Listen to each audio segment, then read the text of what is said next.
Story, story, story.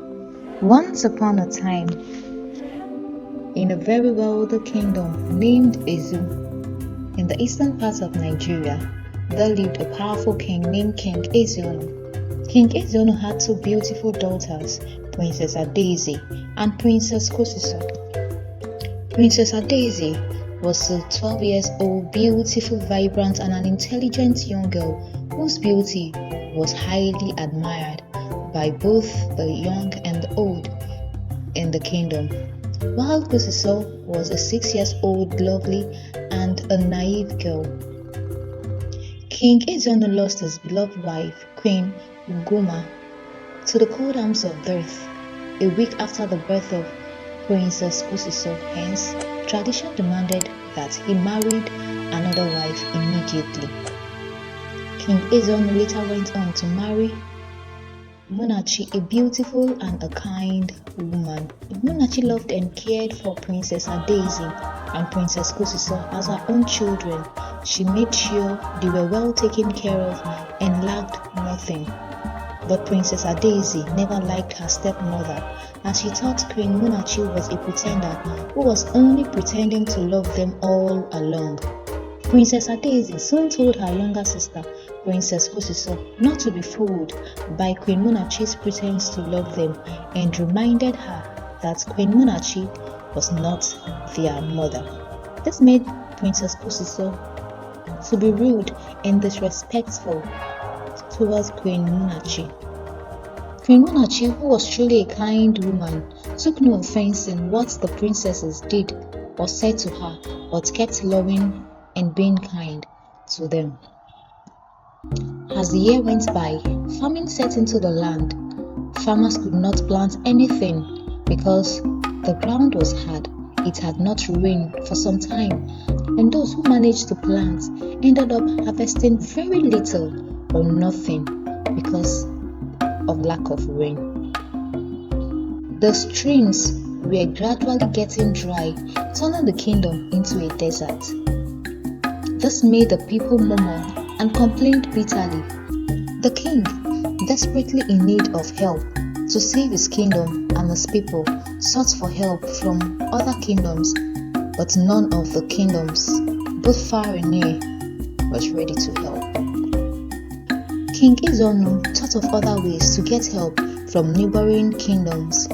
He decided to propose a marriage deal between his daughter Princess Adaeze and any kingdom that would be interested in marrying his daughter Princess Adaeze, who was already grown into a beautiful young lady of 20 years old, in exchange for money and other resources to save his kingdom. Finally, his long-awaited response came from a very wealthy but very far kingdom. In their response to King Ezeonu, they told the king they needed a wife for their son, the prince. They urged King Ezeonu to travel down with his family immediately to their kingdom so they can come to terms and seal the deal if it's favorable to them, and also their children will get married as soon as possible. The king, excited about the news, told his wife, Queen Munachi, and his daughters. King Ezeonu, Queen Munachi, and Princess Kosiso were all happy to hear the news, except Princess Adaeze, who didn't like the idea of her marrying a total stranger whom she hadn't met before and did not love. Also, the fact that she would be living with strangers in a strange land far away from her family. However, she reluctantly came to an agreement that it is a sacrifice she must make to save her father's kingdom and the people. King Ezeonu and his family immediately set out on the journey, accompanied by a few of the palace guards. The journey was long and tiring. They traveled through thick forests, across wide rivers, and over mountains. The once vibrant and confident Adaeze grew more anxious with the passing by. Queen Munachi tried to console her, but the fear of the unknown loomed her. Finally, they arrived at the wealthy kingdom called Alo. The setting of the palace was breathtaking. Its walls adorned with gold and precious stones. Princess Adaisy's countenance suddenly brightened up as she went about admiring the beauty and wealth of the palace. Forgetting all her fears and worries, Princess Kosiso whispered in her sister's ears, telling her this is a blessing in disguise. King Izono and his family were welcomed sharply by the King of Alo and his family. The family introduced their children and left them alone to get to know each other better. Princess Adaisy was swept off her feet, seeing her soon-to-be husband, the Prince of Alo, a tall, dark-skinned and handsome, charming young man named Prince Izuru. She thought to herself that she is the most lucky princess on earth to be selected out of the multitude to be married into a wealthy kingdom to a handsome and a charming prince. She concluded in her heart that her younger sister, Princess Kosiso, was very right about what he had said earlier, that truly this is a blessing in disguise. Princess Adaisy was blinded by the looks of Prince Izuru and the riches of Alo Kingdom that she ignored all warning signs that indicated danger, but saw them as normal occurrences. In one of her conversations with Prince Izuru, the prince told her that he's been married 3 times already, but Princess Adaisy, who was yet to recover from her dream of fantasy, never bothered asking where the wives were, what happened to his wives, and why he was getting married to her again. But rather, she blushed and thought to herself that maybe that's their custom and tradition, and she had nothing to worry her pretty self about. Queen Munachi, who was very observant, noticed the unfriendliness of the people of Alo and how they spoke less to strangers, as if they had been warned not to say anything to them. She also remembered how the king of Alo welcomed them and the urgency that their children got married immediately. All this didn't sit well with Queen Munachi, and it made her suspicious of the king of Alo and his people. Queen Munachi, lost in her thoughts, was interrupted by her husband's voice, King Izono, telling her that the king of Alo seeks their presence. Queen Munachi reluctantly followed her husband to the king of Alo's palace, but was stopped at the entrance of the palace by the palace guards. King Izono was the only one that was allowed in. This made her restless as she paced outside the palace, wondering what could be the intention of the king. After hours in the palace with the king of Alo and his wife, King Izono finally came out looking confused and sweaty. Queen Munachi hurriedly went to meet her husband to ask about the outcome of the meeting and why the sad countenance. King Izono smiled and only told her that the king of Alo will be giving them a lot of gold that will make their kingdom wealthy again. But Queen Munachi didn't buy his fake smile and pretense. Princess Kosiso, who had been so excited since their arrival, noticed her father's withdrawal, but concluded in her heart that he was already missing his beloved daughter, Princess Adaisy, and would get over it soon. Queen Munachi couldn't keep silent anymore and decided to speak with Princess Adaisy before she went to bed that night. Queen Munachi told Princess Adaisy her worries and concerns, but Princess Adaisy and Princess Kosiso made jokes out of it and laughed over it. They told her to worry about herself and how she would give their father an heir to his throne. That night, Queen Munachi couldn't sleep. She wondered what the intention of the king of Alo and his people towards them was. Queen Munachi was so desperate at this time that she decided to sneak out to find answers to the puzzles in her head. She quietly opened her door so she wouldn't wake her husband up, but just then she ran into one of the palace maids. She pleaded with the maid to swap clothes with her and stay in her room pretending to be her while she pretended to be the maid. The maid saw Queen Munachi's desperation and agreed to her request. Queen Munachi, in her new attire, covering her face. She heard voices coming from the king of Alo's chamber. At first, she heard a female's voice crying for help, then heard that same voice, but loud this time, filled with agony, and then the voice ceased permanently. She heard another horrible voice saying, "I need blood. I need." Then heard a familiar voice that sounded like King Alo's, promising to bring another blood the following day. Queen Munachi, now terrified and was shivering out of fear, hurriedly ran into her room without looking back. As dawn approached, Queen Munachi thought of ways to prevent Princess Adaeze from marrying Prince Izuru, but it was too late. The marriage had been fixed for noon that day.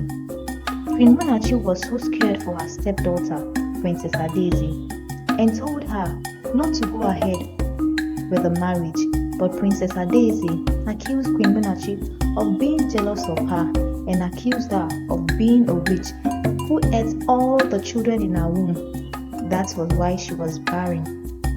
At this point, Queen Munachi was pained by Princess Adaeze's disrespect and hurtful words towards her. There was nothing she could do or say anymore. She could only hope and pray for the safety and happiness of her stepdaughter, Princess Adaeze. The marriage ceremony began. Princess Adaeze, who was all dressed beautifully and elegantly, was surprised to see that most of the guests at the marriage ceremony were all masked, except the king of Alo, his family, and her own family. She also noticed that there were no foods, water, or palm wine available, and the people sang strange songs that sounded like funeral songs. Her heart skipped with fear. Looking at her father's face, she could see fear and regret, but she thought to herself that her father was missing her already. She then asked Prince Izuru why the guests wore masks, why there were no varieties of food or drinks, and why they sang those songs. Prince Izuru mockingly told her that it was their custom and tradition. The marriage was hurriedly done. The king of Alo told Princess Adaeze that she needed to go alone with her husband, Prince Izuru, to their family shrine to pay homage and perform her ritual as a new wife in their family. The king of Alo also told King Ezono that he should return to his kingdom before sunset, since their deal was concluded and the marriage between their children had taken place. All this sounded strange to her, but the prince assured her of his love and promised to keep her safe. This made Princess Adaeze to foolishly believe him, despite all the signs indicating danger around. King Izono hugged his daughter tightly, slipping a palette knife into her attire, while pretending to be happy. Princess Kotisa, who was confused, also hugged her sister, wishing her the best. Princess Adaeze and Prince Izuru traveled alone on horseback. They soon got to their destination, an abandoned cave. Prince Izuru gently held Princess Adaeze into the cave. Princess Adaeze, hearing the roaring of lions, was terrified, but she consoled herself with Prince Izuru's love. As they went deep into the cave, the roars of the lion became louder. Princess Adaeze, who couldn't keep calm anymore, began asking her husband Prince Izuru questions about the cave and what sacrifice she was going to perform, since there was no live goat or live chicken with them. Prince Izuru, smiling at Princess Adaeze, told her she was asking the right questions at the wrong time, and simply told her not to worry and asked her to trust him. Prince Izuru led Princess Adaeze into the inner part of the cave with metal gates and suddenly made a stop. He knelt down and asked Princess Adaeze to do the same, which she obeyed. Prince Izuru moved forward, far from the gate, and began chanting. He then came back and asked Princess Daisy to move forward and just kneel down and bow her head in reference to the gods of the land. She ignorantly obeyed him and moved forward and did what he asked her to do. Just then, she heard the roaring of a lion, and as she made to run, she saw that the gate was locked and Prince Zuru standing outside smiling at her. She called for Prince Izuru's help as the lion approached her, but he told her to fight her way out, that she was the sacrifice. She realized she's been fooled and deceived. The words and warnings of her stepmother, Queen Munachi, came to her. She wished she had listened to her stepmother, Queen Munachi, and was not carried away by the luxuries and looks of the Prince of Alu. But it was too late to turn back the hands of time. She was all alone, locked up in a cave with a lion. King Ezono, filled with regret, told his wife and daughter, Queen Munachi and Princess Kosiso, the outcome of the meeting he had with the King of Alu the previous day. He told them that the people of Alu didn't need a bride, but a sacrificial lamb. That Princess Adaeze was to be used as sacrifice to the gods of Alu Kingdom, and in exchange for his daughter's life, they would give him a lot of gold and precious stones that will make his kingdom great and wealthy. Queen Munachi and Princess Kosiso, furious at the king, told him to return every piece of gold and precious stone and bring back Princess Adaeze at all costs. Meanwhile, King Ezono had pleaded and made arrangements the previous day with two of Alu's palace guards to take him to the shrine and help rescue his daughter. He told Queen Munachi and Princess Kosiso to wait for him away from Alu Kingdom in company of Izu palace guards, while he went with the guards from Alu Kingdom to rescue Princess Adaeze. Princess Adaeze, on the other hand, was terrified as the lion came closer to her. She remembered her father putting something in her attire. She slipped her hands to her waist and found a palette knife. She defended herself with it, but could only do very little as the lion grabbed one of her legs to feast on. She screamed for help in regret. Just then her father and the guards got to the cave. They caught Prince Zuru, who tried to escape from them. They took him into the cave and asked him to unlock the gates and bring Princess Adaeze out. The moment he opened the gate, the lion bounced on him and tore him apart, while Princess Adaeze struggled to come out. King Ezono immediately ran to lock the gate, but was caught unaware by the speed at which the lion grabbed him. One of the guards took Princess Adaeze outside the cave, while the other tried locking the gate to prevent the lion from coming out. They helped Princess Adaeze clean her wounds and took her where her stepmother and sister were. Queen Munachi joy knew no bound when she saw Princess Adaeze. Princess Kosiso was so happy to see her sister again. Queen Munachi was pained seeing Princess Adaeze's leg and finding out the death of her husband, King Ezono. Princess Adaeze apologized to Queen Munachi for all the humiliations, disrespect, and the pains she had caused her. They hugged tightly and wept. Unfortunately, Princess Adaeze lost one of her legs because she was carried away by the looks and beautiful things she saw and thought she would enjoy all of it, ignoring the warnings of her stepmother and the danger signs she saw around her. On the other hand, King Ezono, being a great king, in his pursuit to search for the betterment of his kingdom, ended up gambling with his daughter Princess Adaeze's life. He could have said no to the offer from the king of Alu and returned back to his kingdom with his family. But he allowed himself to be controlled by greed, thinking he could keep the precious stones and golds and still go back to save his daughter, Princess Adaeze. This led to his untimely death. He thought he could eat his cake and still have it. Thank you for watching our videos. Please like and press the subscribe button